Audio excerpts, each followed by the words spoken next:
Hello, I'm William Gallagher, and this is the 58 keys that's specifically meant for writers like you and me who use and who write on, well, Macs and iPhones and iPads. Only we kind of do that a lot, don't we? I mean, a lot.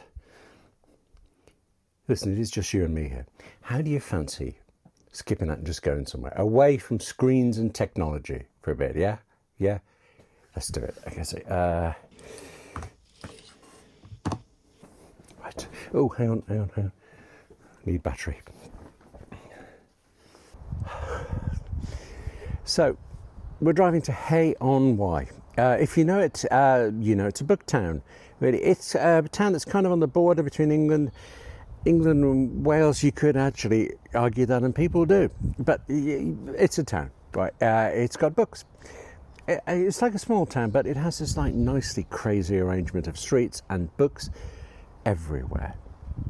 I'm not going to presume that you know Hay-on-Wye already, because then, well, I'd just be kind of vaguely pointing at things and saying, well, isn't that a bit nice? Yeah, I mean, there may actually still be some of that. But instead, what I would like to do, please, is tell you what I know and what I've found out, starting with some bits that I think are not exciting, but they're useful to know, or at least I would have found them useful, and which don't seem to get mentioned much at all.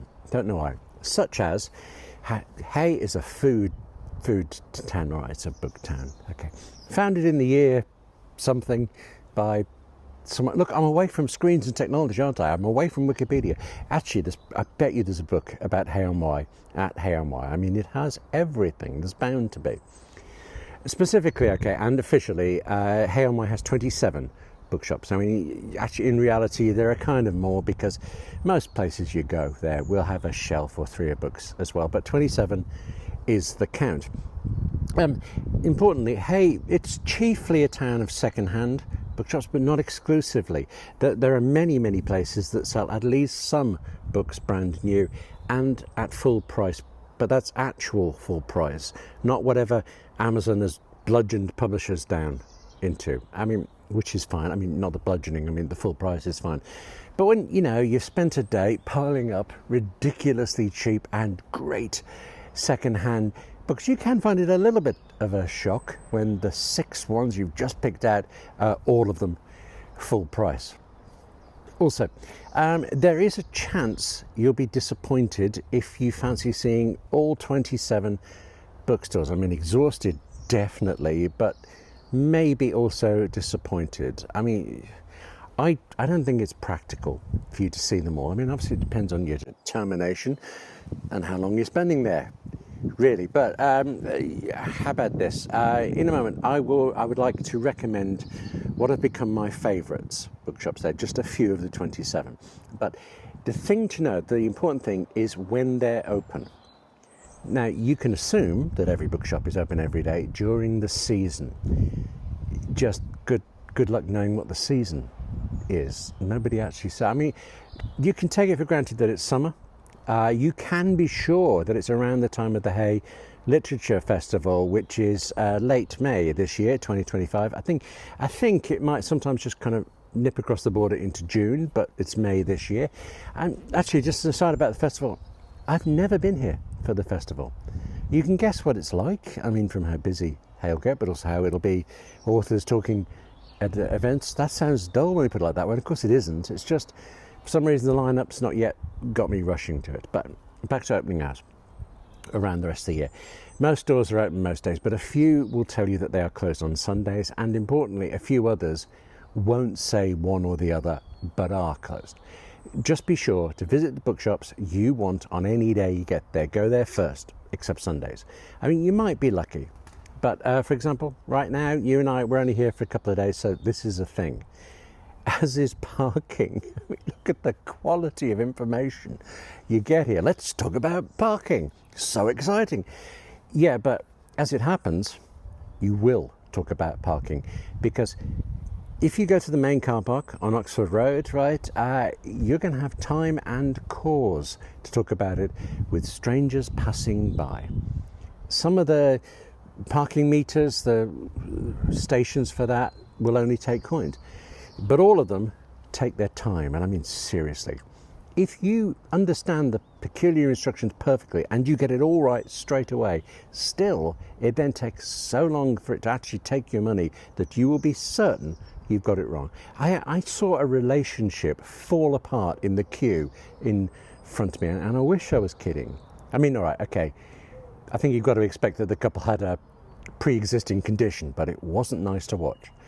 While I'm talking vital things like coins and cards and contactless, no, there are only a couple of public toilets in town. I mean, every cafe has one, many bookshops do, but public toilets, I only came across 2 of them, and both only take coins. 30p when I was there. If you've watched Hay-on-Wye videos before, though, this coin thing might be a thing, because you're likely to assume that this coin business is also true of the first bookshop I want to mention, the Honesty Bookshop. It's like a bank of shelves in the grounds of Hay Castle. 2 wide bays of books, always open, and you're just asked to donate £2 for any book you buy. Pop your money, it says, into the box, and away off you go. That is still true, but there has been an improvement, an extra. As instead of coins or notes or something, you can also use a QR code to pay your £2. I should say, actually, while you're at the Honesty Bookshop, there's a small other bookshop up in the castle too, and a restaurant that's rather good, and a castle actually. But we're here to talk about what really matters in Hay, and it's food. Okay, books again with the books.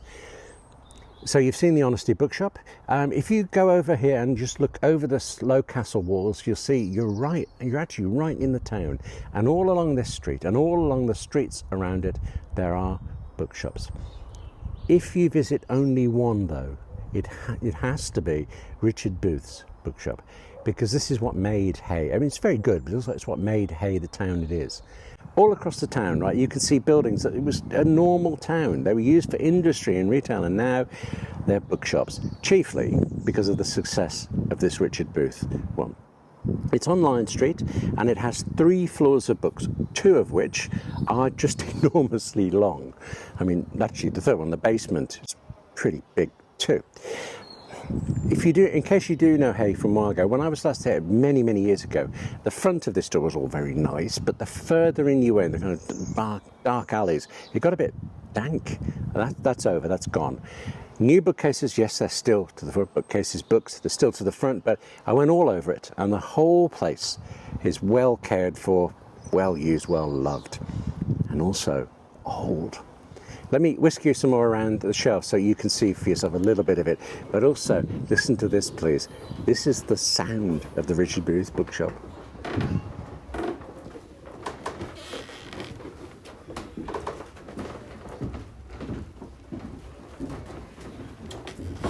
Now can we have food? Cafes, chocolate, tea. It isn't while we're here, but we're allowed, possibly expected. Next, so many bookshops, so little time. I particularly like the cinema bookshop. This is one of those where you can see what the building used to be. I mean, it's not called the cinema bookshop because it specialises in film. Some of the bookshops do specialise, but not this one. It does everything. It's just presumably in what was once a cinema, but a really big one with extensions. Again, new books to the front, seemingly endless shelves to the back and the sides and up and down. Given that, actually it's one I will always go to the cinema bookshop. There's not an awful lot to say about it, except it even has a shelf for books about chocolate. So, Richard Booth and the cinema bookshop. That sounds like a book itself. Richard Booth and the cinema bookshop. They're the 2 to go to, huge. Most other places, quite small. But you can be confused by the size. I mean, in this case, I'm pretty sure this is just me projecting because I was confused and I did miss something, at least at first. There's one store, actually it might be more, but there's one store I know of that has 2 locations, and that's Addyman Books and the Addyman Annex. I'm honestly not fully sure of the difference. I just went into both in the end. I bought books. It seemed the right thing to do. I also checked out Murder and Mayhem, which specialises in crime. But then, Well, there's a map store which I would have gone to, except over the door the sign said antique, and yeah, I'm not in an antique kind of financial league. And there's a music store which is actually mostly vinyl, a little unusual in Hay, mostly vinyl, but it also has a quite large selection of musician biographies. There's many specialist things, like there's also children's bookshops and lots of bookshops with children's sections. There was one that had a book by Rebecca Stead, and I wish I'd bought it. Now, Rebecca Stead wrote When You Reach Me, which is a young adult book on the theme of time, and it made me cry. I may have to go back to get her other titles, but then I did kind of fill up the car with books, and no, that's just the boot. Let me simply say, back seat, okay? Prepare to leave someone behind if you need the room. Right. I said I wanted to get away from screens technology, and I kind of mostly succeeded, but I did have this, and I was a bit disappointed. Actually, it's a UGREEN battery. You can't actually get this model anymore, and maybe that's because, well, actually it just didn't charge my iPhone 16 Pro Max up as much as often as I hoped it would. But I have become, in general, a UGREEN fan, so I've now immediately bought a better model. I'll just have to try it out, won't I, on another trip. Where should we go? I can see what you say. You're thinking Paris, aren't you? And the bookshop Shakespeare and Company. I like the way your mind works. But for now, I have an awful lot of reading to do, and I entirely blame you. Thanks. And also, thanks for watching this. Now, take care of yourself. Read more, write more, and I'll see you soon.